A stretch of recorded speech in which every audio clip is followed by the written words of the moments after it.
नमस्कार साथियों, स्वागत है आपका हमारे YouTube चैनल में। आप छत्तीसगढ़ की किस जगह से हमारे समाचार सुन रहे हैं, कृपया कमेंट बॉक्स में लिखकर हमें जरूर बताएं। रायपुर से प्रस्तुत है छत्तीसगढ़ के प्रादेशिक समाचार। समाचारों के साथ मैं रजनी शुक्ला। पहले मुख्य समाचार। प्रधानमंत्री नरेंद्र मोदी आज मध्य प्रदेश से राष्ट्रीय सिकल सेल एनीमिया उन्मूलन मिशन का शुभारंभ करेंगे। मिशन में छत्तीसगढ़ के सभी 33 जिले शामिल। भाजपा के राष्ट्रीय अध्यक्ष जगत प्रकाश नड्डा ने बिलासपुर में आम सभा को संबोधित किया। कहा कि प्रधानमंत्री नरेंद्र मोदी के नेतृत्व में केंद्र की एनडीए सरकार गांव, गरीब, किसान सहित सभी वर्गों को मजबूत करने का काम कर रही है।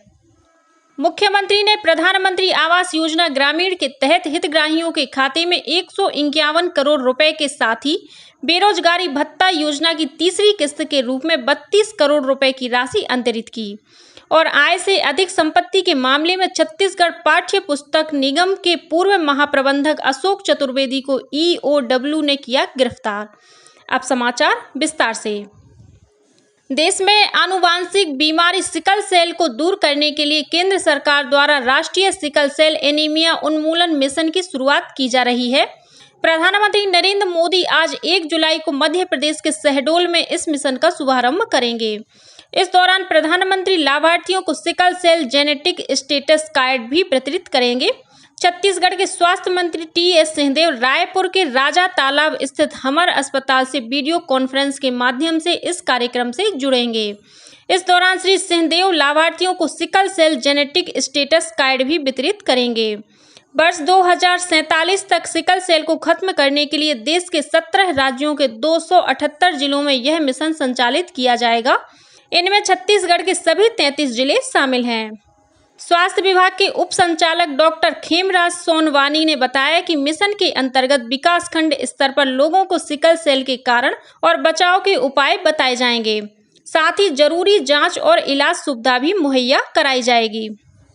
भारतीय जनता पार्टी के राष्ट्रीय अध्यक्ष जगत प्रकाश नड्डा ने कल बिलासपुर में एक आम सभा को संबोधित करते हुए कहा कि प्रधानमंत्री नरेंद्र मोदी के नेतृत्व में केंद्र की एनडीए सरकार गांव, गरीब, किसान, युवा, महिला, दलित सहित सभी वर्गों को मजबूत करने का काम कर रही है। उन्होंने कहा कि प्रधानमंत्री गरीब कल्याण अन्न योजना के तहत गरीब नागरिकों को हर महीने 5 किलो मुफ्त अनाज दिया जाना, आयुष्मान भारत योजना के तहत 5 लाख रुपए की स्वास्थ्य सुरक्षा, जल जीवन मिशन के तहत हर घर नल से जल, प्रधानमंत्री किसान सम्मान निधि के तहत किसानों को हर साल 6,000 रुपए की वित्तीय सहायता सहित ऐसी ही अनेक योजनाएं इस बात के प्रमाण हैं कि केंद्र की मोदी सरकार सभी वर्गों के कल्याण के लिए कार्य कर रही है। उन्होंने कहा कि कोरोना संकट और यूक्रेन युद्ध के बाद पूरी दुनिया में मंदी आई, लेकिन भारत न सिर्फ इससे अछूता रहा बल्कि भारत की अर्थव्यवस्था और मजबूत हुई है। यह बदलते हुए भारत का प्रमाण है। भाजपा के राष्ट्रीय अध्यक्ष ने छत्तीसगढ़ की कांग्रेस सरकार पर भ्रष्टाचार का आरोप लगाते हुए कहा कि इस सरकार के कार्यकाल में शराब घोटाला, कोयला घोटाला, पीएससी घोटाला, गौठान घोटाला जैसे हजारों करोड़ रुपए के घोटाले हुए हैं। सभा को संबोधित करते हुए भाजपा के प्रदेश अध्यक्ष अरुण साव ने कहा कि छत्तीसगढ़ में कांग्रेस सरकार के राज में भय, आतंक और भ्रष्टाचार का माहौल है। उन्होंने कहा कि कांग्रेस सरकार ने छत्तीसगढ़ के लोगों से वादाखिलाफी की है।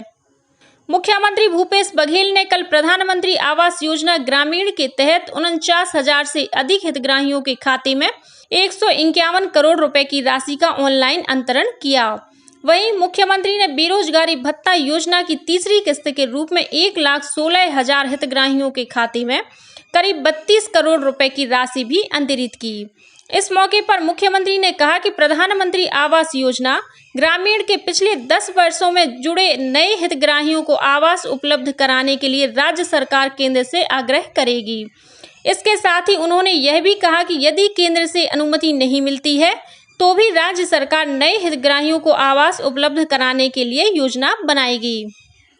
प्रधानमंत्री नरेंद्र मोदी के नेतृत्व में केंद्र की एनडीए सरकार के 9 वर्ष पूरे होने के उपलक्ष्य में भारतीय जनता पार्टी द्वारा इन दिनों महाजनसंपर्क अभियान चलाया जा रहा है।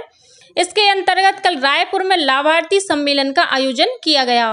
कार्यक्रम में भाजपा के राष्ट्रीय उपाध्यक्ष और पूर्व मुख्यमंत्री डॉक्टर रमन सिंह और सांसद सुनील सोनी, विधायक ब्रजमोहन अग्रवाल, पूर्व मंत्री राजेश मूणत तथा भाजपा जिला अध्यक्ष जयंती पटेल ने लाभार्थियों को सम्मानित किया। प्रदेश भाजपा अध्यक्ष सांसद अरुण साव ने केंद्रीय मंत्रिमंडल द्वारा किसानों को 45 किलो यूरिया पैकेट पर 242 रुपए की सब्सिडी आगे भी जारी रखने के फैसले का स्वागत किया है। उन्होंने इसे केंद्र की मोदी सरकार का किसानों के हित में क्रांतिकारी कदम बताया है। श्री साव ने कहा कि इस निर्णय से किसानों को यूरिया की खरीदी के लिए अतिरिक्त खर्च करने की आवश्यकता नहीं पड़ेगी और इससे खेती की लागत को कम करने में मदद मिलेगी। छत्तीसगढ़ पाठ्य पुस्तक निगम के पूर्व महाप्रबंधक अशोक चतुर्वेदी को कल EOW और ACB की टीम ने आंध्र प्रदेश से गिरफ्तार किया है। गौरतलब है कि श्री चतुर्वेदी पर आय से अधिक संपत्ति का मामला दर्ज है। इस मामले में पहले श्री चतुर्वेदी को हाई कोर्ट से राहत मिली थी, लेकिन कुछ दिन पहले ही इसे निरस्त कर दिया गया। इसके बाद यह कार्रवाई की गई। राष्ट्रीय सांख्यिकी दिवस के अवसर पर रायपुर के पंडित रविशंकर शुक्ल विश्वविद्यालय में कार्यक्रम का आयोजन किया गया। इस अवसर पर मुख्य अतिथि कुलपति प्रोफेसर सच्चिदानंद शुक्ल ने सांख्यिकी के महत्व पर बल देते हुए छात्रों को सांख्यिकी की तकनीक और उसके उपयोग के प्रति जागरूक किया। उन्होंने कहा कि किसी भी क्षेत्र में कोई भी बड़ा कार्य प्रारंभ करने से पूर्व केंद्र सरकार, राज्य सरकार और अन्य संस्थाओं द्वारा योजना बनाने, विश्लेषण तथा परिणाम का आकलन करने के लिए सांख्यिकी का विशेष रूप से प्रयोग किया जाता है। श्री शुक्ल ने कहा कि सांख्यिकी के बिना अनुसंधान का कोई भी कार्य पूरा करना असंभव है। कार्यक्रम की अध्यक्षता राष्ट्रीय सांख्यिकी कार्यालय रायपुर के उप महानिदेशक रोशन लाल साहू ने की। इस अवसर पर प्रश्नोत्तरी प्रतियोगिता का आयोजन भी किया गया। रायपुर के माना स्थित पुलिस प्रशिक्षण विद्यालय में कल नव आरक्षकों के लिए बुनियादी प्रशिक्षण दीक्षांत परेड का आयोजन किया गया। इस दीक्षांत परेड में 308 महिला, 149 पुरुष तथा 12 तृतीय लिंग समुदाय के नव आरक्षक शामिल हुए। इस मौके पर मुख्य अतिथि के रूप में उपस्थित पुलिस महानिरीक्षक गुप्त वार्ता अजय यादव ने कहा कि प्रशिक्षण सदैव एक तराशने की प्रक्रिया होती है। उन्होंने कहा कि अपराध और अपराधियों की आपराधिक कार्यप्रणाली में परिवर्तन हो रहा है, इसलिए पुलिसकर्मियों को अपराध के बदलते तरीकों के प्रति सतर्क रहने की आवश्यकता है। प्रदेश में बिना फिटनेस और बिना टैक्स वाले वाहनों के सड़कों से गुजरने पर अब ऑटोमेटिक चालान किया जाएगा। राज्य सरकार के परिवहन विभाग ने विभिन्न मार्गों पर अब ANPR ई डिटेक्शन सिस्टम शुरू करने की तैयारी पूरी कर ली है। जल्द ही इसकी शुरुआत की जाएगी। परिवहन विभाग के अनुसार छत्तीसगढ़ में विभिन्न मार्ग पर चलने वाले ऐसे वाहनों का पता लगाने के लिए पहले चरण में 9 जगहों पर ANPR कैमरे लगाए गए हैं। ये कैमरे परिवहन विभाग के वाहन सॉफ्टवेयर और ई डिटेक्शन सिस्टम से जुड़े हुए हैं, जो बिना फिटनेस और टैक्स के चलने वाले वाहनों को डिटेक्ट कर ऑटोमेटिक चालानी कार्रवाई करेंगे। चालान SMS के माध्यम से वाहन स्वामी के मोबाइल में भेज दिया जाएगा और जब तक उस चालान का भुगतान नहीं कर दिया जाएगा, तब तक उस गाड़ी से संबंधित समस्त कार्य सभी RTO में प्रतिबंधित रहेंगे। राउरकेला में आयोजित की जा रही 13वीं हॉकी इंडिया जूनियर बालिका राष्ट्रीय चैंपियनशिप में खेले गए अपने दूसरे मैच में छत्तीसगढ़ ने दादर नगर हवेली को 22-1 से हरा दिया। अब छत्तीसगढ़ का अगला मैच 2 जुलाई को उत्तर प्रदेश के साथ होगा। और अब पेश है मौसम का हाल। प्रदेश में आज से अधिकतम तापमान में बढ़ोतरी हो सकती है। वहीं अगले 24 घंटों के दौरान सरगुजा और बस्तर संभाग के जिलों के 1-2 स्थानों पर हल्की से मध्यम वर्षा होने अथवा गरज चमक के साथ छींटे पड़ने की संभावना है। इसके अलावा प्रदेश में 1-2 स्थानों पर गरज चमक के साथ वज्रपात होने की भी आशंका जताई गई है। और अब कुछ अन्य खबरें संक्षेप में। रायपुर के संभाग आयुक्त डॉक्टर संजय अलंग ने कल बलौदाबाजार प्रवास के दौरान तहसील, SDM और जिला कार्यालय का आकस्मिक निरीक्षण किया। कामकाज में लापरवाही पाए जाने पर तहसीलदार और नायब नाजिर को नोटिस जारी किया। भारतीय जनता पार्टी की नीति और अनुसंधान टीम की बैठक रायपुर में आयोजित की गई। इसमें पार्टी के क्षेत्रीय संगठन महामंत्री अजय जामवाल और संगठन महामंत्री पवन साय ने मार्गदर्शन दिया। बैठक में संयोजक शशांक शर्मा के अलावा टीम के सभी सदस्य उपस्थित थे।